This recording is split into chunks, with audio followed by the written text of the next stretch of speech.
नमस्कार, मैं हूं श्वेता सिंह और आप देख रहे हैं आज तक। देश में कोरोना संक्रमण का जो आंकड़ा है वो 10 लाख को पार कर गया है। पूरी दुनिया में इस समय हम तीसरे नंबर पर पहुंच चुके हैं।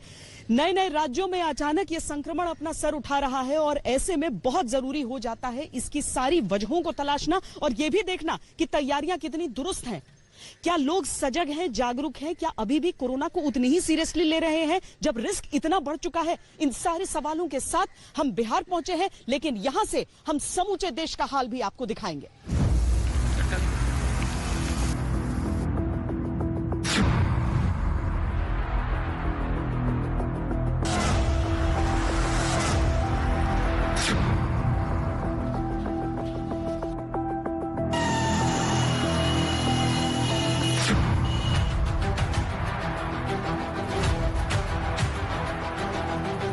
कोरोना केस देश में 10 लाख के पार हो गए, लेकिन पटना से प्रयाग तक, कानपुर से केरल तक लोगों का कोरोना कूल एटीट्यूड देखिए।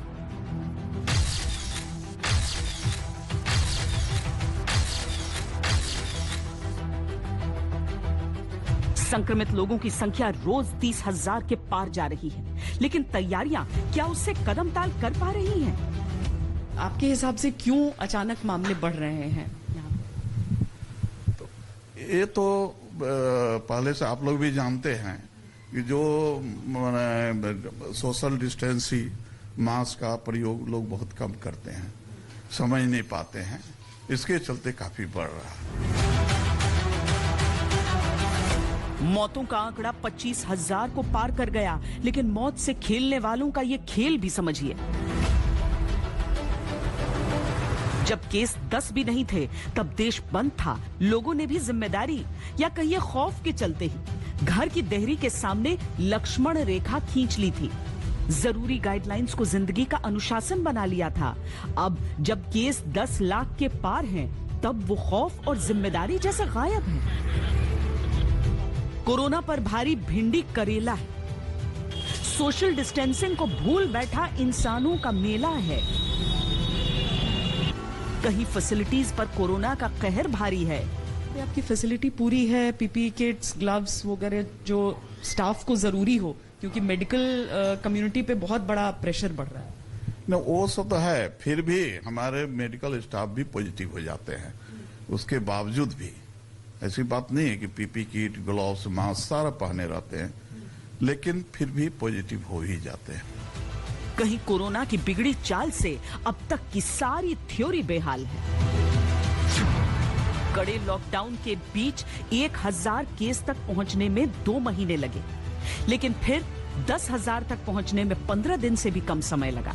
125 दिन बीते तो 2 लाख केस हो गए। अगले 18 दिनों में 2 लाख से 4 लाख केस हो गए। सिर्फ 11 दिन लगे जब 4 लाख से 6 लाख केस हो गए। 6 लाख से 8 लाख 9 दिन में हो गए और 8 लाख से 10 लाख केवल 6 दिन में। दिल्ली बेहतरी का दावा करती है, लेकिन तब जब हालात हाथ से निकल चुके थे। शुरुआती दौर में जो राज्य प्रभावित थे अब कुछ बेहतर स्थिति में जरूर नजर आते हैं, लेकिन उनके बढ़े हुए आंकड़े अभी भी परेशान कर रहे हैं।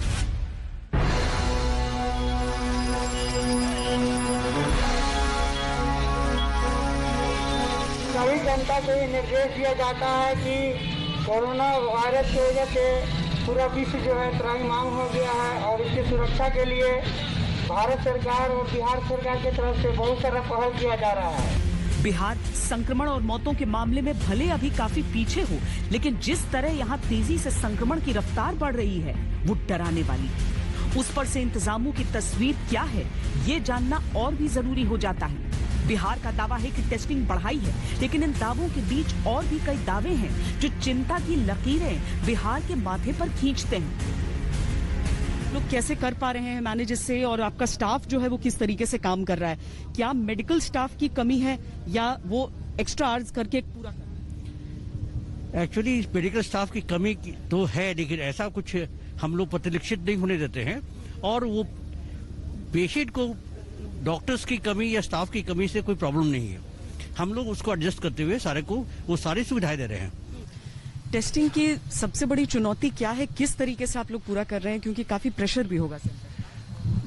मैडम प्रेशर तो सचमुच में बहुत ही ज़्यादा प्रेशर है, और ये प्रेशर इसलिए भी है कि लोग को मैसेज चारों तरफ चला गया कि अब डिस्ट्रिक्ट लेवल तक, पहले जो पीएमसीएच आरएमआरआई और ये सब सुविधा थी, अब हमारे ब्लॉक लेवल पर और जिला स्तर पर हमको ट्रूनेट मशीन बैठाया गया राज्य के द्वारा, इसीलिए टेस्टिंग की संख्या बढ़ी है। हिंदुस्तान में कई हिस्सों को देवभूमि कहा गया है, लेकिन बिहार की भूमि को जरा देखिए तो आपको अलग अलग धर्मों के जन्म स्थान भी यहाँ पर नजर आ जाएंगे। यहीं से बुद्ध हुए, यहीं से महावीर, यहाँ पर माता सीता का जन्म हुआ। लेकिन इन सारी चीजों के बीच अगर आज के काल की हम बात करते हैं तो क्या बिहार को भगवान भरोसे छोड़ देना चाहिए? क्योंकि कोरोना के जो हालात दिख रहे हैं, जिस तरह की टेस्टिंग चल रही है, जिस तरह की उपचार की व्यवस्था है, सिर्फ एक ही चीज मन में आती है, ये तो भगवान भरोसे बिहार है। कोरोना ने जैसे ही देश में दस्तक दी, तब शुरुआती नियंत्रण सरकार की बड़ी जिम्मेदारी थी। सरकार ने इसके लिए नेशन वाइड लॉकडाउन लगाया, लेकिन राष्ट्रव्यापी लॉकडाउन को हमेशा के लिए नहीं लगाया जा सकता, लिहाजा इसे लोगों के ऊपर भी छोड़ा गया और राज्यों के ऊपर भी। अगर आज हम कई राज्यों में कोरोना के बढ़ते हुए आंकड़ों को देखते हैं तो ये तस्वीरें उसे बहुत हद तक एक्सप्लेन कर पा रही हैं। बिहार में अनलॉक की स्थिति से निकलते हुए जब 16 जुलाई से दोबारा लॉकडाउन लगाया गया तो कई बाजारों में ऐसी तस्वीर देखने को मिली।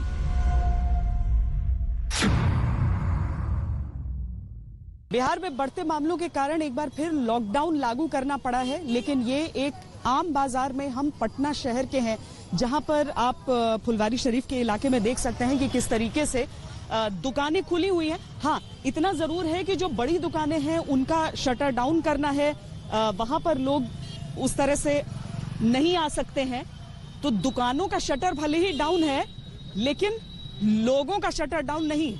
लोग सड़कों पर अभी भी निकल रहे हैं, घरों से बाहर निकल रहे हैं, चाहे गाड़ियां हो, बाइक्स हो या फिर इस तरीके के बाजार, क्योंकि लोगों को अगर अपना रोजगार देखना है तो उस हिसाब से जाहिर है कि उनको रोका नहीं जा सकता। लॉकडाउन ने लगाया आज? जी हाँ, लगा हुआ है जी। लॉकडाउन के बावजूद इतना रहेगा? नहीं, भीड़ थोड़ी रहता, अभी लग रहा है भीड़। अभी लग रहा है भीड़ यहाँ पे। तो लॉकडाउन के बावजूद भीड़ तो अभी यहाँ पर आप देख रहे हैं। लॉकडाउन लगा है आज फिर से यहाँ पे। हाँ जी। लेकिन भीड़ देख के नहीं लग रहा है साहब? भीड़ देख के तो लग तो रहा कि नहीं। सोशल डिस्टेंसिंग लोगों की जिम्मेदारी है, लेकिन जहां सरकारी कठोरता नहीं है वहां लोगों ने ही कोरोना संक्रमण की चेन तोड़ने वाली इस नियम को ताक पर रख दिया। बिहार उन राज्यों में से है जहां कोरोना संक्रमण के आंकड़े अचानक बहुत तेजी से बढ़ने लगे हैं। संक्रमण बढ़ने की जो रफ्तार बिहार ने पकड़ी है वो चिंताजनक है। 11 जुलाई को 631 नए मरीज सामने आए और कुल मरीजों की संख्या थी 14,575। 12 जुलाई को 798 नए मरीज जुड़ गए, कुल संख्या 15,373 हो गई। 13 जुलाई को 1269 नए मामले आए और कुल आंकड़ा 16,642 पर पहुंच गया। 14 जुलाई को 1317 नए मामले आए, कुल आंकड़ा 17,959।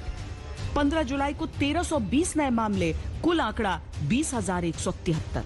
16 जुलाई को 1,385 मामले जुड़े और संक्रमितों की संख्या 21,558 हो गई। 17 जुलाई को 1,742 केस आ गए और संक्रमितों की कुल संख्या 23,000 को भी पार कर गई।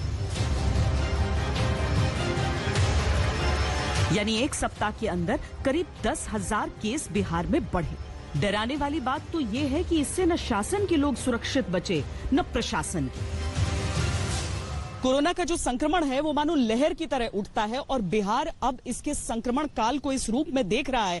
आंकड़ों पर हम सीधे तौर पर नहीं जाना चाहते हैं क्योंकि अभी 20,000 का आंकड़ा पार करते हुए बिहार राज्य ये दिखाता है कि बाकी राज्यों की तुलना में वो कहीं पीछे है अभी इस मामले में। लेकिन अब जो कोरोना ने दस्तक दी है तो पौष इलाकों में भी दस्तक दे दी है। हम राजभवन के सामने खड़े हैं और यहां से भी मामले कोरोना संक्रमण के निकल कर आए हैं।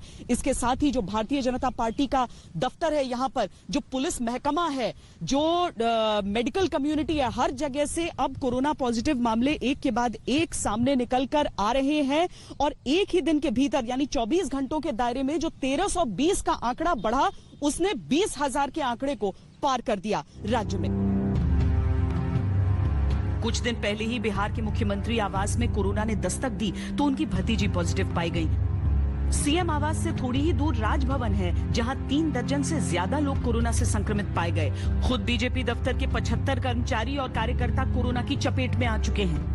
कोविड-19 को लेके तो मैं कह सकता हूं बिहार जो है, जो आंकड़े हम लोगों के सामने है, सबसे फिसड्डी राज है जांच कराने में। और ये संक्रमण जो है बहुत ही तेजी से बढ़ता जा रहा है और लोग जो है सत्ता में जो लोग बैठे हैं उनको चुनाव की सिर्फ चिंता है, ना कि लोगों की जान बचाने में वो लोग लगे हैं।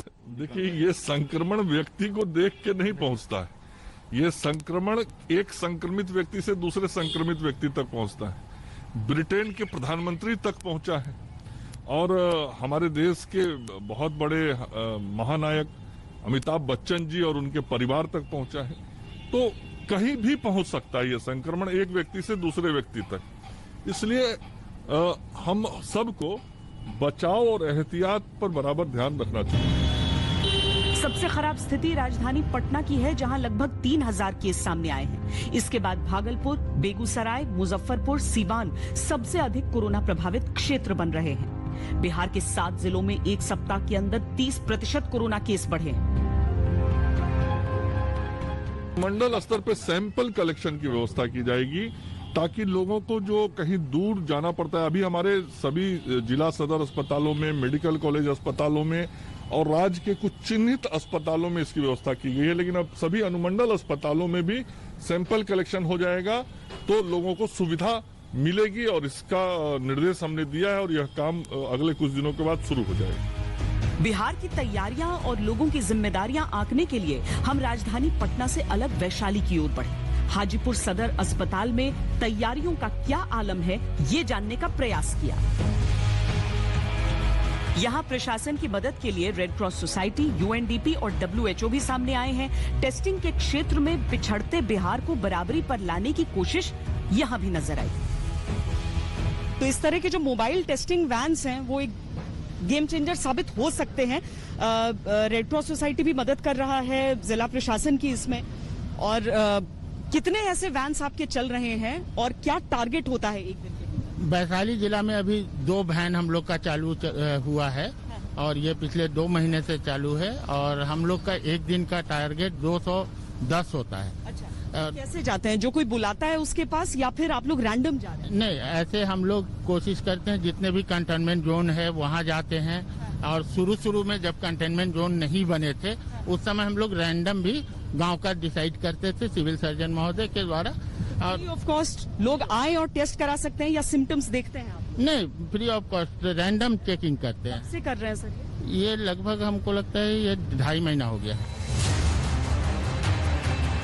तस्वीरों में आप देख सकते हैं कि कैसे मोबाइल वैन के जरिए बिना लोगों के संपर्क में आए ज्यादा से ज्यादा टेस्टिंग का प्रयास किया जा रहा है। पिछले 1 महीने तक बिहार में प्रतिदिन की टेस्टिंग औसतन सिर्फ 1012 सैंपल्स ही थी, जबकि बिहार की कुल जनसंख्या 12 करोड़ है। 1 महीने के अंदर करीब 1 लाख लोगों को ही टेस्ट किया जा सका। हालांकि अब टेस्टिंग को तेजी से बढ़ाने का दावा है। ये लगभग हमको लगता है ये 2.5 महीना हो गया। 2.5 महीना हो गया। और इतने टेस्ट आप लोग रोज कर ले रहे हैं? रोज 210 मिनिमम करते हैं। 2 टीम रहती है और 2 मोबाइल वैन से करते हैं। वॉलंटरी आपकी पूरी टीम काम कर रही है यहाँ पर? हालांकि ऐसा नहीं है कि सब कुछ दुरुस्त है। कैमरे के सामने बदहाली का रोना नहीं रोया गया और जागरूकता के साथ सतर्कता भी नजर आई, लेकिन सेफ्टी मेजर्स जैसी चीजें जैसे PPE किट वगैरह नदारद दिखे। साथ ही एक और बात सामने आई कि कहने के लिए स्वास्थ्य कर्मियों को कोरोना वॉरियर्स की उपाधि से जरूर नवाजा जाता है, लेकिन जिस इंसेंटिव का उन्हें वादा किया गया था वो तो दूर, सैलरी तक का इंतजार वो लोग कर रहे हैं। ये 29 मार्च से वैशाली जिला में स्टार्ट हुआ है। तब से आप लोग बिना छुट्टी काम कर रहे हैं? एकदम लगातार, एक दिन भी छुट्टी नहीं है। और माननीय मुख्यमंत्री जी ने कहा था कि 100 रुपया नाश्ता के लिए और 250 रुपया भोजन के लिए, अभी तक नहीं मिलेगा। जबकि 12 घंटा 14 घंटा हम लोग देर रात तक काम करते हैं प्रतिदिन और कहा था कि डबल वेतन भी नहीं मिलेगा। झूठी आश्वासन कह रहा है, अभी तक वेतन भी नहीं। शिकायतों, बद इंतजामी के आरोपों और टेस्टिंग बढ़ाने के दावों के बीच अस्पतालों में लोगों के इलाज और भर्ती की व्यवस्था की क्या स्थिति है, ये जानने के लिए हम बिहार के पहले कोविड ओनली अस्पताल पहुंचे। एनएमसीएच अस्पताल में जो नजर आया वो सरकारी और सामाजिक सारे दावों पर गहरी चोट कर रहा था। कानों में एक आवाज पड़ी जो व्यवस्था पर मातम की आवाज थी।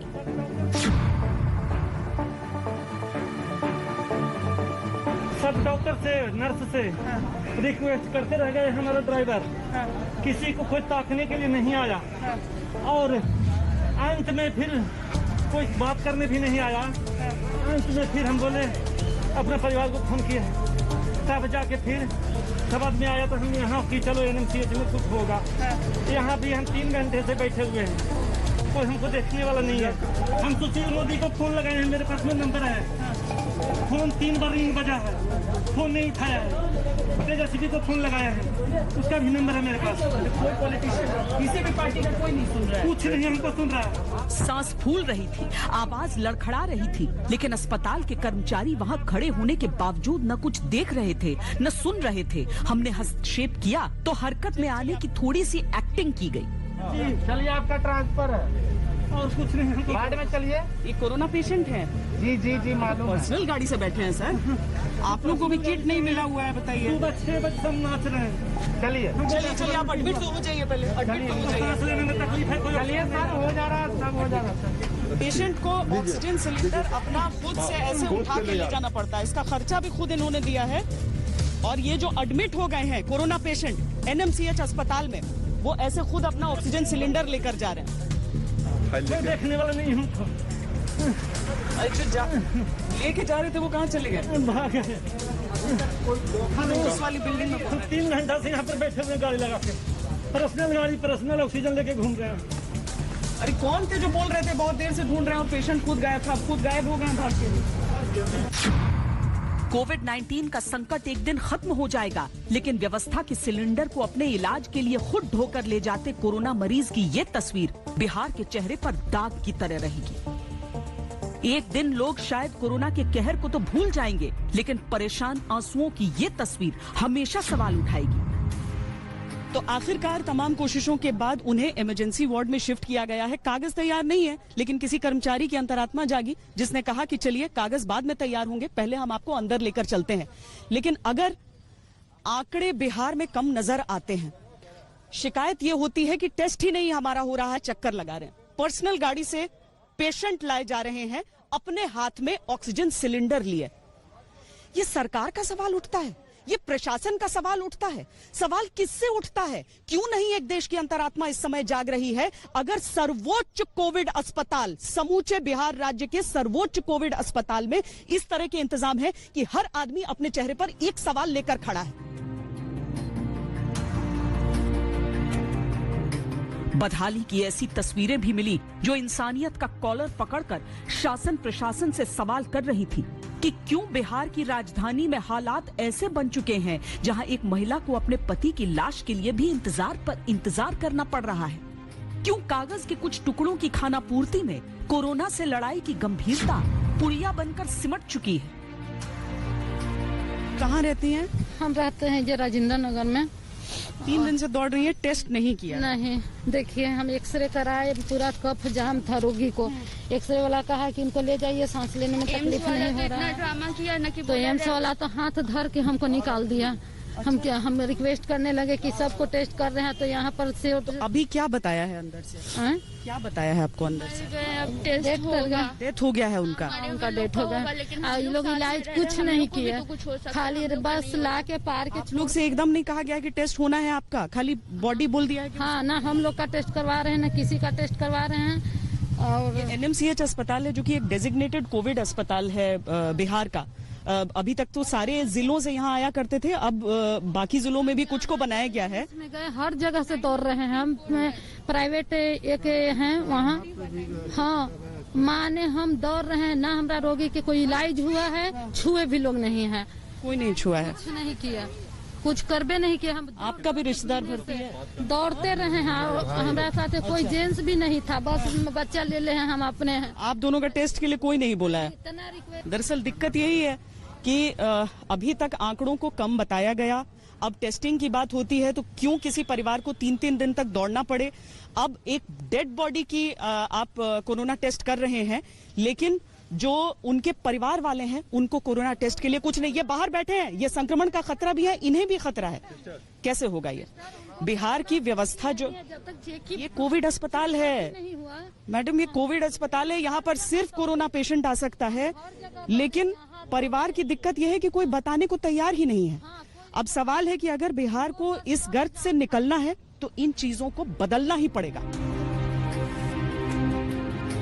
बिहार में जिन पर व्यवस्था की जिम्मेदारी है वो अजीब सी चुप्पी साधे हैं। पहले तो टेस्टिंग कम क्यों की गई, इसका जवाब नहीं, और जब इसका जवाब देने की कोशिशें शुरू हुई तो अस्पतालों में इंतजाम ने बदइंतजामी के सारे बांध तोड़ दिए।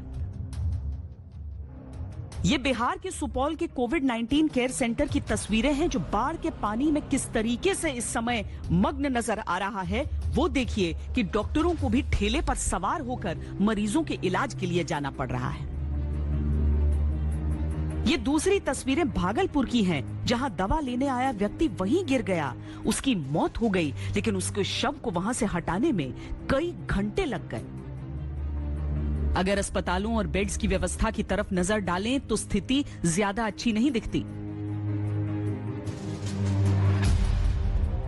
पूरे बिहार में सिर्फ 3 सरकारी अस्पतालों को ही कोरोना के लिए डेडिकेट किया गया है। इनमें सिर्फ 1497 बेड हैं। इसके अलावा एम्स में भी इलाज की सुविधा है, लेकिन पूरी तरह कोविड-19 डेडिकेटेड नहीं है। बिहार में देश में सबसे कम अनुपात में डॉक्टर हैं। नेशनल हेल्थ प्रोफाइल 2018 के अनुसार बिहार में प्रति 28,391 लोगों पर एक एलोपैथिक डॉक्टर और 8,645 लोगों में एक के लिए अस्पताल में बेड की व्यवस्था है। तकनीक से पिछड़े अस्पताल स्टाफ की कमी से भी बुरी तरह जूझ रहे हैं। बिहार में हॉस्पिटल्स की स्थिति बहुत दयनीय है। अगर आप देखेंगे तो प्रॉपर आईसीयू सिर्फ एक पटना एम्स में चल रहा है। बाकी सारे मेडिकल कॉलेजेस में जहाँ पे आईसीयू चलनी चाहिए वहाँ प्रॉपर इंतजाम है नहीं। लोग बता रहे हैं या मेरे और लोगों से जो बात होती है उससे ये पता चल रहा है कि मैन पावर की एक्यूट शॉर्टेज है। अभी हमने सुना कि सरकार ने एक अच्छी पहल की है कि सारे मेडिकल कॉलेजेस को कोविड के पेशेंट्स को एडमिट करने के लिए अलाउ किया है, लेकिन अभी भी प्रॉब्लम क्या है वो है acute shortage of man power. Man power इतना कम है कि लगभग 50-60 डॉक्टर मिलकर 800 बेड का हॉस्पिटल। एक तरफ बाढ़ बिहार की जड़ें काट रही है, दूसरी तरफ कोरोना का ज्वालामुखी फट रहा है, जिसके लावे में सारे इंतजाम और दावे खाक हुए जा रहे हैं। और तो कोई क्या ही कहे, जो इलाज करने वाले हैं वो खुद बीमार हो रहे हैं, जो बीमार हैं इलाज उन तक पहुंच ही नहीं पा रहा। कई राज्यों में लॉकडाउन को लगाना पड़ा है, बिहार भी उन्हीं राज्यों में शामिल है जहां पर लॉकडाउन को एनफोर्स करने के लिए आप अतिरिक्त अब पुलिस बल यहां पर देखेंगे, ट्रैफिक की चेकिंग देखेंगे, दुकानों के जो शटर हैं उन्हें पूरी तरीके से नीचे रखा गया है। हालांकि ये सही है कि लोगों का रोजगार इससे प्रभावित होता है। कोरोना की जो समस्याएं थी उससे लोग एक तरफ निपटते रहते हैं और आर्थिक दिक्कतें दूसरी उनके सामने शुरू हो जाती हैं, और इसके साथ ही एक बहुत बड़ी जिम्मेदारी, एक बहुत बड़ा दायित्व जो हम सब का भी होता है, जो ये समझे कि सोशल डिस्टेंसिंग हो या फिर चेहरे पर लगा मास्क हो, वो सब हमारी अपनी सेहत के लिए, हमारी अपनी सुरक्षा के लिए है। पर लोग क्या लापरवाह हैं या हैं सचेत? देखिए, जनता राजनीति से सवाल करती है। सभी जनता को ये निर्देश दिया जाता है कि कोरोना वायरस की वजह से पूरा विश्व जो है त्राहिमाम हो गया है, और इसकी सुरक्षा के लिए भारत सरकार और बिहार सरकार की तरफ से बहुत सारा पहल किया जा रहा है।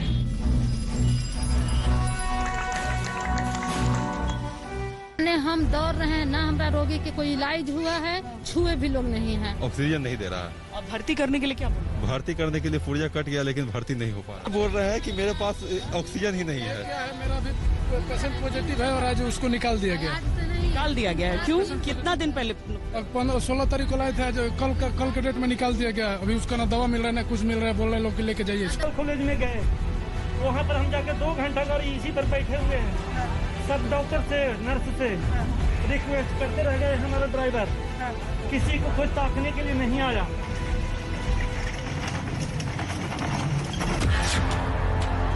राजनीति आपस में सवाल करती है।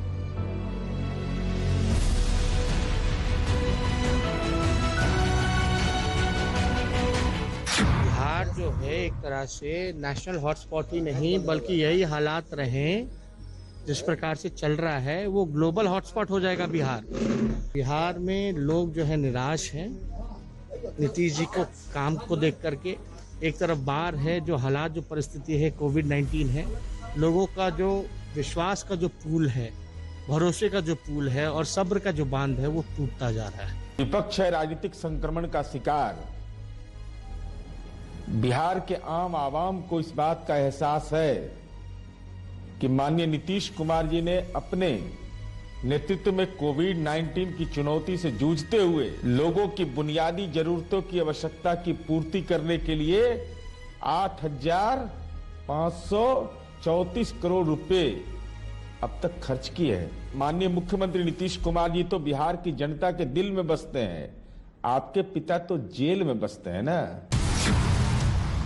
बिहार की व्यवस्था हर किसी से सवाल कर रही है। सोशल डिस्टेंसिंग, मास्क का प्रयोग लोग बहुत कम करते हैं, समझ नहीं पाते हैं, इसके चलते काफी बढ़ रहा है। महामारी के दौर में तमाम सवालों के बीच एक सवाल जनता की तरफ भी उठता है कि बदहाली है, बदइंतजामी भी है, लेकिन क्या जो बेसिक जिम्मेदारी जनता को निभानी है वो पूरी तरह निभाई जा रही है?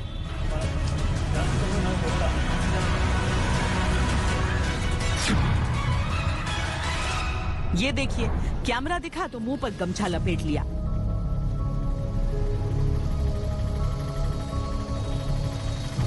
कोरोना के बारे में सुनी है?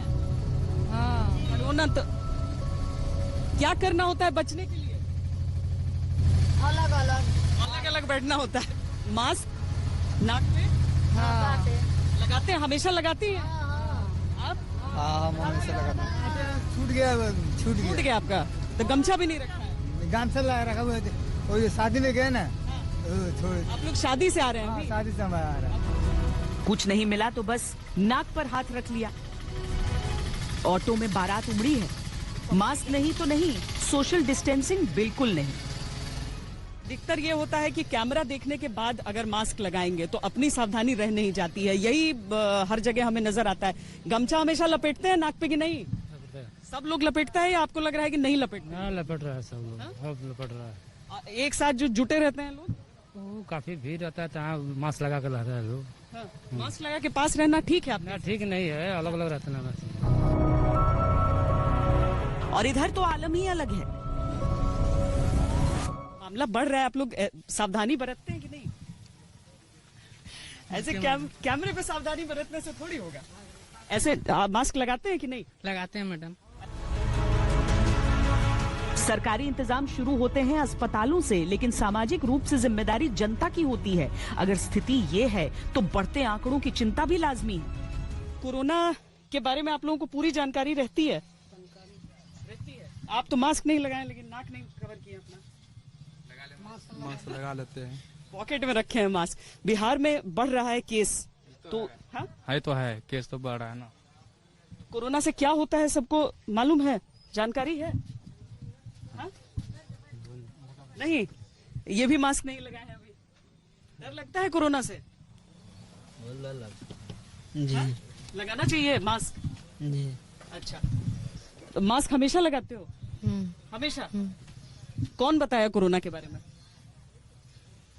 टीवी से? सबको कोरोना के बारे में आप लोगों को जानकारी रहती है? बिहार में बढ़ रहा है मामला, पता चलता है?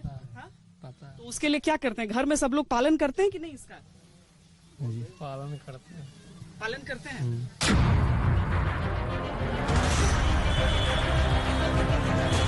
ये प्रयागराज है, सैकड़ों की भीड़, न सब्जी खरीदने वाले को मास्क की चिंता, न सब्जी बेचने वाले को कोरोना का डर।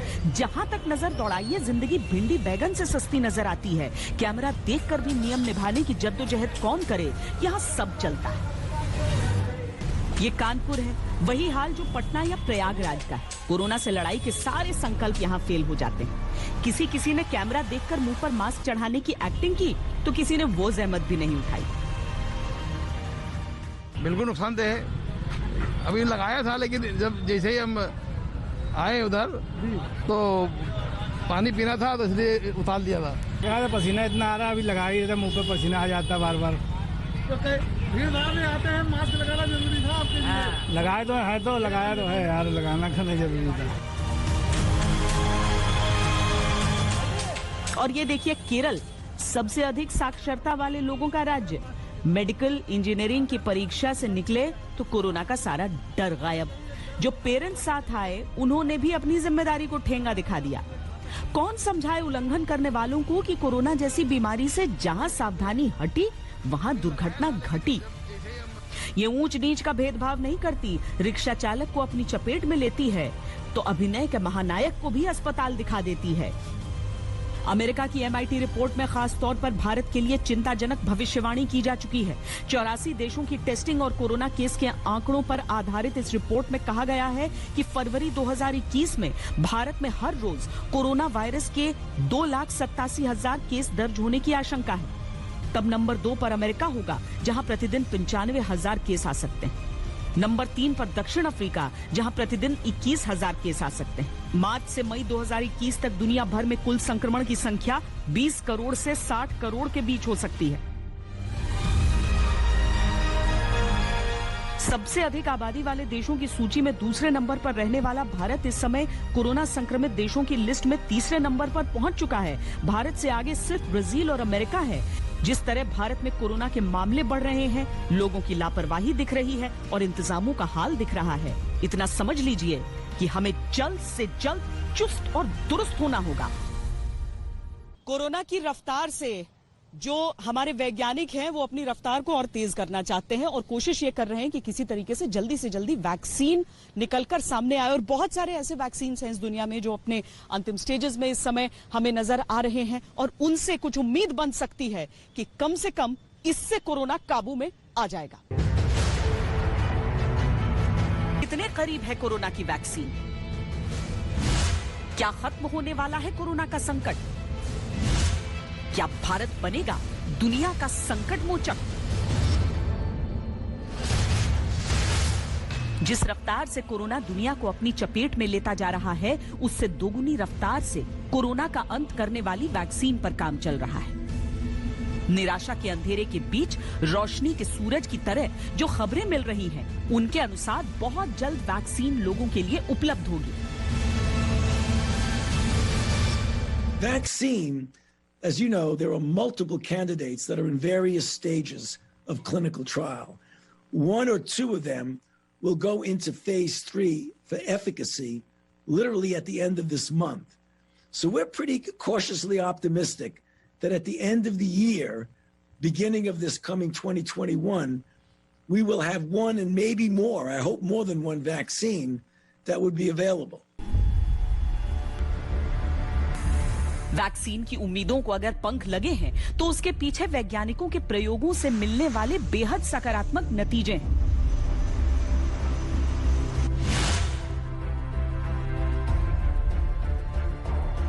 ह्यूमन ट्रायल्स को लेकर तीसरे चरण की सफलता के बाद ऑक्सफोर्ड यूनिवर्सिटी का दावा है कि सितंबर 2020 तक ये वैक्सीन लोगों को उपलब्ध करा दी जाएगी। भारतीय company serum institute of India भी इस परियोजना में शामिल है।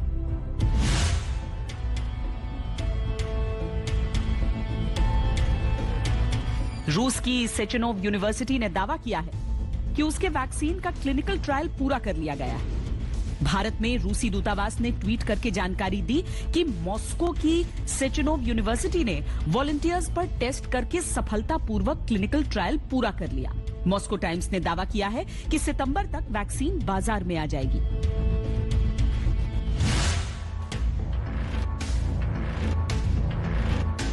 अमेरिकी फार्मा कंपनी मॉडर्ना 27 जुलाई तक ह्यूमन ट्रायल के आखिरी चरण की योजना बना रही है। मॉडर्ना अमेरिका में ही 87 अलग अलग जगहों पर जाकर ये ट्रायल करेगी। मॉडर्ना ने मार्च में 45 वॉलंटियर्स पर परीक्षण किया था, जिसके नतीजे उम्मीद जगाने वाले रहे हैं।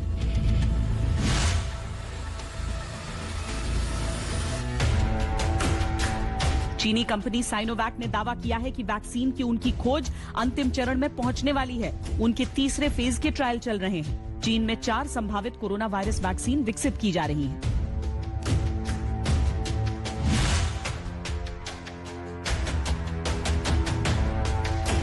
वैक्सीन निर्माण में भारत दुनिया के साथ साथ कदम मिलाकर चल रहा है। भारत में 2 वैक्सीन पर ट्रायल चल रहा है। ये ट्रायल बंदर और खरगोशों पर सफल रहा है और अब इसका ट्रायल इंसानों पर भी शुरू हो चुका है। दावा किया जा रहा है कि जल्द ही ये वैक्सीन भी उपलब्ध होगी। हम लोग फर्स्ट फेज ट्रायल शुरू करने जा रहे हैं, जिसमें हमने 18 लोगों को इनरोल किया है। उनका ओपीडी में ही ब्लड सैंपल ले लिया जाएगा, वहीं पे जांच हो जाएगी और उसके बाद फिर उनको बुला के बाद में वैक्सीन दे दी जाएगी। भारत में वैक्सीन कब तक लोगों को मिलेगी? क्या इतने बड़े देश में सबको मिल सकेगी? इन सवालों के जवाब में भारत के लिए खुशखबरी है। पूरी दुनिया की दवाओं के लिए भारत सबसे बड़ा प्रोड्यूसर कंट्री है, लिहाजा पूरी दुनिया की दवाओं के लिए भारत सबसे बड़ा उत्पादक देश है। लिहाजा वैक्सीन कोई भी बनाए, भारत को उसके हिस्से की वैक्सीन उचित मात्रा में उपलब्ध होगी। भारत का फार्मास्यूटिकल उद्योग न केवल अपने देश के लिए बल्कि पूरी दुनिया के लिए कोरोना वैक्सीन का उत्पादन करने में सक्षम है। भारत में कोरोना वैक्सीन को बनाने में मदद करने के लिए भारतीय फार्मा कंपनियां काफी महत्वपूर्ण काम कर रही हैं। वैक्सीन यानी कोरोना संक्रमण से जीवन की सुरक्षा की बूंद। इंतजार सबको बेसब्री से इसलिए भी है क्योंकि कोरोना हर रोज कोई न कोई नया डर पैदा कर रहा है। अब तक की थ्योरीज ये बताती हैं कि एक बार होने के बाद कोरोना दोबारा नहीं होता, लेकिन नोएडा के एक डॉक्टर को 45 दिन में दूसरी बार कोरोना हुआ तो हड़कंप मच गया। कोरोना से तंग है दुनिया और उसका अंत देखने के लिए अधीर होने लगी है। वैज्ञानिक कोशिशें तो जीवन के संकेत देती हैं, लेकिन इससे बदहाली को बढ़ावा देने के लिए जिम्मेदार सक्षम लोगों का दोष कम नहीं हो जाता। कोरोना के जन्मदाता चीन ने अपने संक्रमण के आंकड़े सही बताए हैं या नहीं बताए हैं, ये कोई नहीं जानता है। लेकिन चीन के बाद जो दूसरे नंबर पर सबसे अधिक आबादी वाला देश है वो है हिंदुस्तान। एक बहुत चिंताजनक आंकड़ा है जो ये कहता है कि 10 लाख संक्रमण के आंकड़े वाले जो देश हैं यानी अमेरिका, ब्राजील हो गए, उसमें भारत की वृद्धि दर सबसे अधिक है। 10 लाख से ज्यादा लोग भारत में संक्रमित हो चुके हैं। इतनी बड़ी संख्या में संक्रमित लोगों की पंक्ति वाले देशों में भारत तीसरे नंबर पर खड़ा है। वैक्सीन निर्माण को लेकर भारत की अग्रणी भूमिका खुशी तो बढ़ाती है, लेकिन संक्रमण की वृद्धि दर चिंता का ग्राफ ऊंचा कर रही है। अमेरिका ने 29 अप्रैल को 10 लाख के आंकड़े को पार कर लिया था। तब उसकी वृद्धि दर 3.1% थी। हर 23 दिन में संक्रमण के केस दोगुने हो रहे थे। अब अमेरिका में 35 लाख से ज्यादा लोग संक्रमित हैं। ब्राजील ने 20 जून को 10 लाख केसों का आंकड़ा पार किया था। तब उसकी संक्रमण वृद्धि दर 3.3% थी। हर 22 दिन में केस दोगुने हो रहे थे। अब 20 लाख से अधिक केस हैं। भारत ने 17 जुलाई को 10 लाख केसों का आंकड़ा पार किया।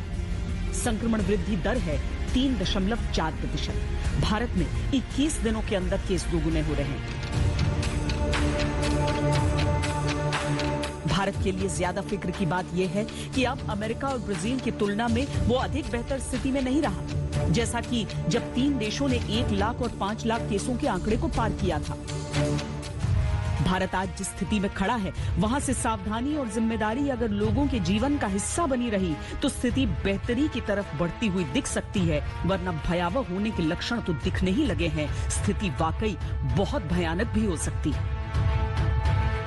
कोरोना संक्रमण की मौजूदा तस्वीर हम सबको आगाह कर रही है, सतर्क कर रही है कि हमें और सावधान होने की जरूरत है। इसके साथ ही सरकारों को आगाह कर रही है कि अभी नहीं संभले तो बहुत देर हो सकती है। कैमरा पर्सन सैयद मोहसिन के साथ मुझे दीजिए इजाजत। देश और दुनिया की बाकी खबरों के लिए आप देखते रहिए आज तक।